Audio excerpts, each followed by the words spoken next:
This is N2APB again, this time showing the Old Friend HF transceiver in action with a volume control.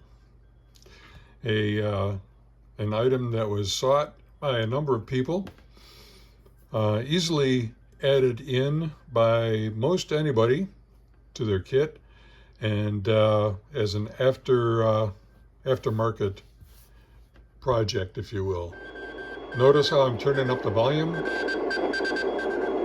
all the way up to the original high volume that it was, and I can turn this down to a level that is comfortable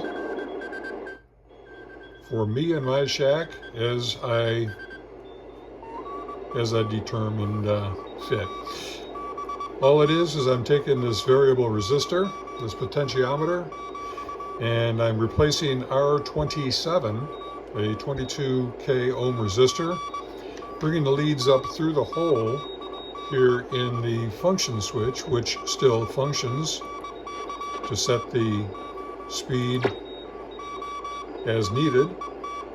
One can also bring the holes up to be less discernible just by putting some holes there to make the wires less discernible. But you can do it here without even adding any holes to the cover. Real easy to do. No cost to do it because I have lots of these little volume controls. Just write me and we'll get them to you for the cost of postage.